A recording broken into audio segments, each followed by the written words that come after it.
ha conferido la mesa directiva la responsabilidad de elaborar ponencia sobre el proyecto de acto legislativo número 23 de 2014 presentado por el Gobierno,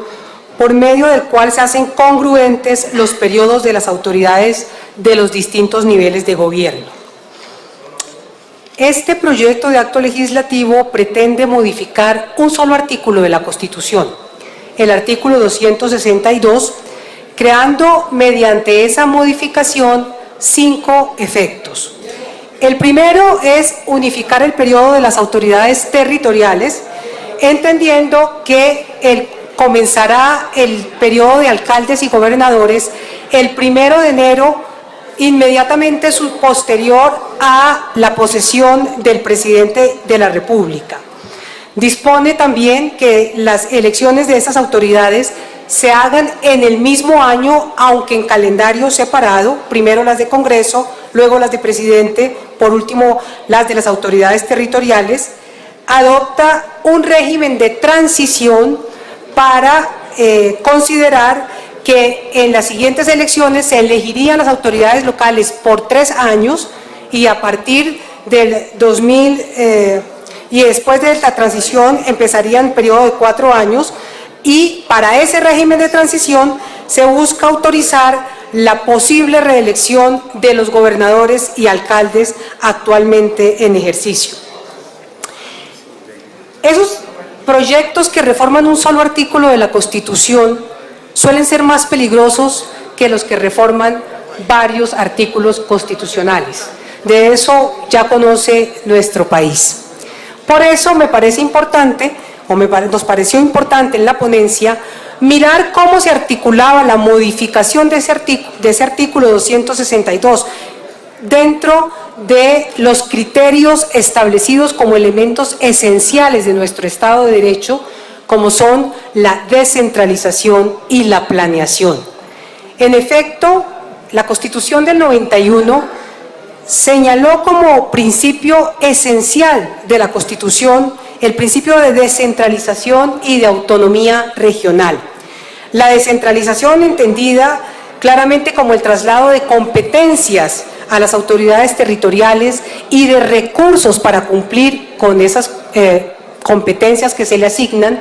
y la autonomía como la facultad que tienen las entidades territoriales para decidir en libertad la forma como asumen esas competencias y cómo gestionan esos recursos. Autonomía para elegir sus autoridades, autonomía de los propios habitantes de las entidades para participar, planear, programar y organizarse, sin desconocer obviamente el principio de unidad de la nación. Sorprende en varios estudios que se han formulado sobre el tema de la descentralización en Colombia encontrar que en ninguno de los estudios hechos de evaluación de la descentralización, ni por parte del Departamento Nacional de Planeación, que presentó un estudio con motivo de los primeros 10 años de la Constitución del 91, ni en los académicos que han elaborado estudios de los 20 y 25 años de la descentralización en Colombia, sorprende cómo no presentan como un motivo fundamental de disfunción de la descentralización el tema de que los periodos de gobernadores y alcaldes no sean congruentes con los periodos del Congreso y del presidente de la República. Seguramente porque eso tiene que ver con otro tema consagrado por la Constitución, que es el tema de la planeación. La Constitución del 91, en vista del fracaso del concepto de planeación que se había introducido en la Constitución de 1968, dedicó varios artículos a el desarrollo del tema de la planeación y estableció una planeación que tiene un fundamento absolutamente democrático, y es que la planeación debe hacerse coordinadamente entre las entidades territoriales y las entidades nacionales. Señala el artículo 339 y 341 de la Constitución que las entidades territoriales deben elaborar sus planes de manera concertada con el Gobierno nacional Pero también señala el artículo 341 que el Plan Nacional de Desarrollo debe elaborarse con la participación activa de las entidades territoriales. Luego, el concepto de planeación que está introducido en la Constitución del 91 es un concepto eminentemente democrático y descentralista, que contradice la primera afirmación que hace el gobierno en su exposición de motivos, y es cuando señala que una vez hay un cambio en el gobierno nacional, los alcaldes y gobernadores se ven en la obligación de proponer y adoptar un plan de desarrollo congruente con el de un presidente que también en la mitad de su periodo formula un nuevo plan.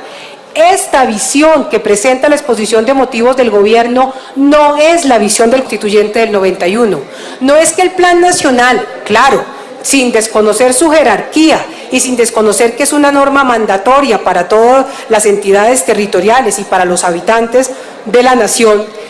no es que el Plan Nacional de Desarrollo se imponga de manera centralizada sobre las entidades territoriales, sino que ese plan de desarrollo debe responder a una construcción escalonada de abajo hacia arriba, como lo dice el artículo 341, cuando señala que el Plan Nacional de Desarrollo debe elaborarse con la participación activa de las autoridades de planeación de las entidades territoriales. El diseño constitucional del 91 descarta que los principios de descentralización, autonomía y planeación impliquen per se la necesidad de la coincidencia de los términos de ejecución o de los mandatos de las autoridades territoriales y de las autoridades nacionales. Así lo ha dicho en varias ocasiones la Corte Constitucional, que considera que de acuerdo con el modelo de descentralización y con el modelo de planeación no es incompatible el sistema que tenemos, en el cual los periodos no son congruentes. Y en efecto, tampoco sería congruente el modelo propuesto por el gobierno en el proyecto que trae, porque de hecho, cuando la autoridad local se posesiona el 1 de enero, en el semestre anterior se ha elaborado el Plan Nacional de Desarrollo por parte del gobierno sin la intervención de las nuevas autoridades que se deben posesionar el 1 de enero. El plan de desarrollo debe ser presentado a más tardar dentro de los primeros 6 meses del inicio del periodo del presidente de la República. Pero además,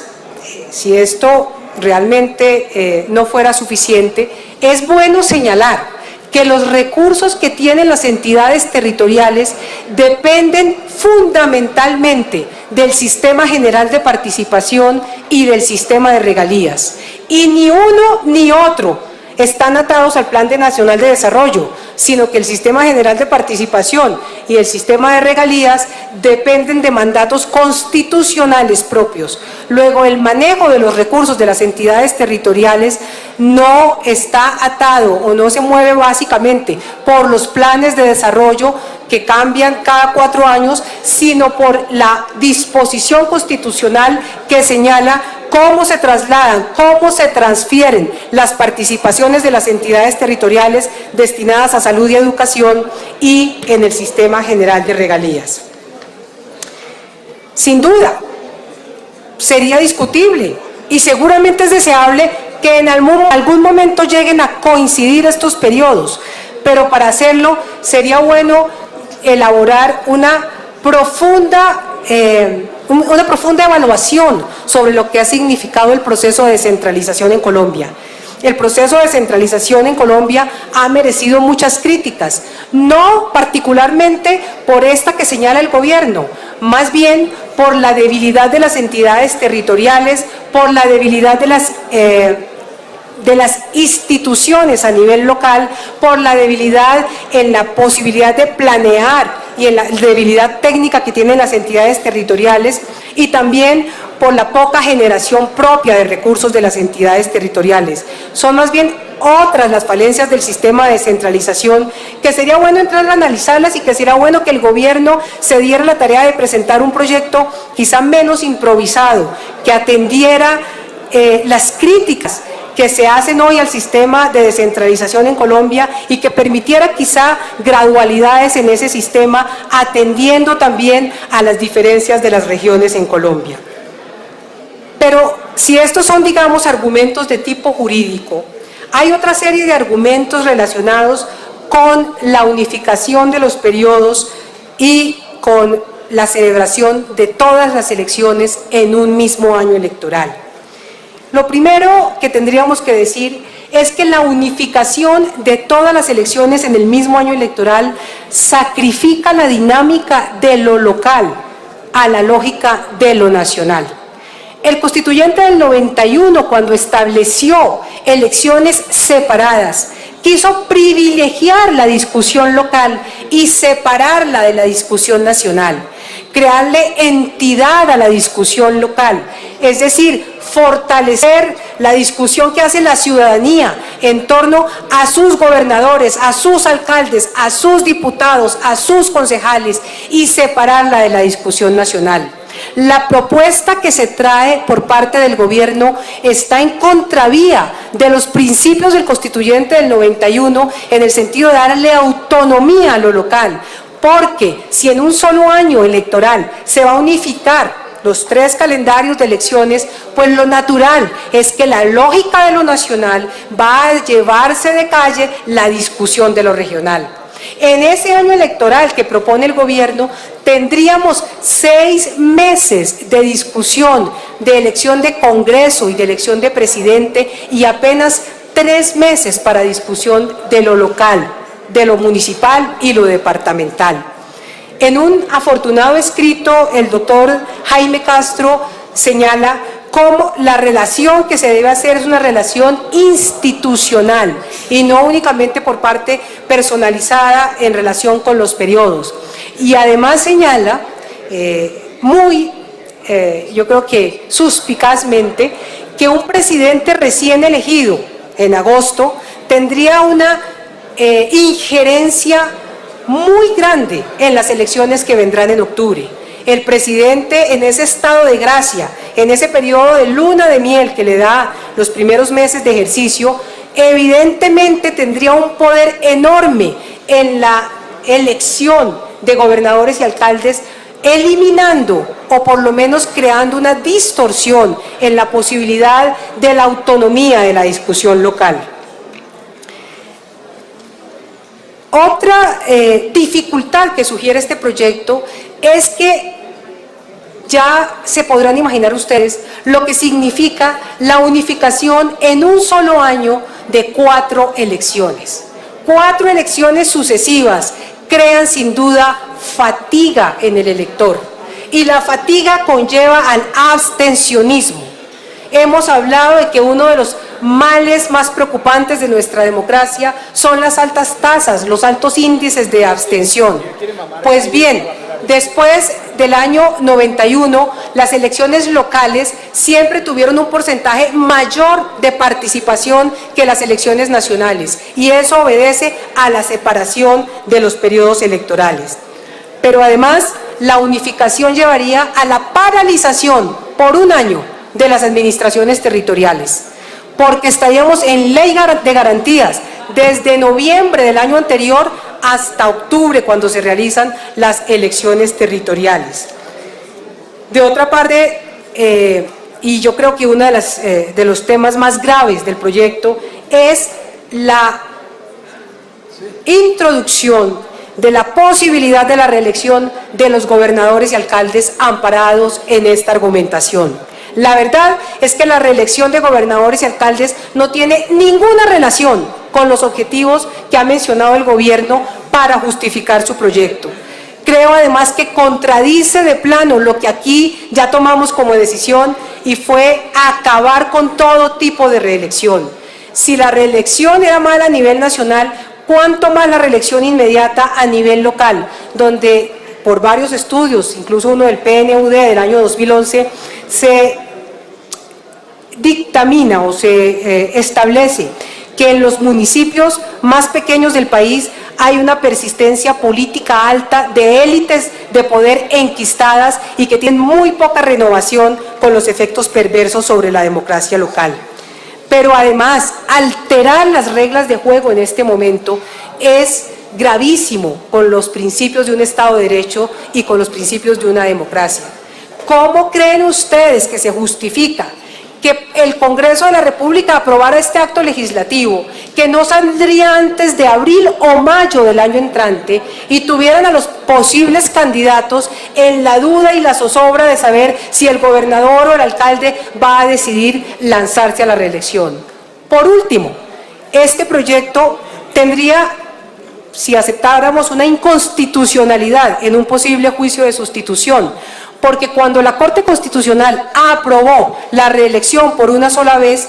tuvo muy en cuenta que en ese mandato constitucional en que se establecía la reelección, se señalaba que únicamente se haría después de proferida, de dictada, de elaborada por el Congreso una ley de garantías. Este proyecto, de ser aprobado, saldría en mayo del año entrante sin posibilidad de establecer un marco de garantías suficientes entre los gobernadores y alcaldes que aspiran a su reelección y los candidatos que estarían aspirando a ser elegidos en el mes de octubre. Sucintamente, y para evitar que los términos de la plenaria nos obstaculicen la discusión, el debate de este proyecto, esa es la ponencia que hemos presentado y pedimos a la comisión que se vote la proposición con que termina el informe de ponencia.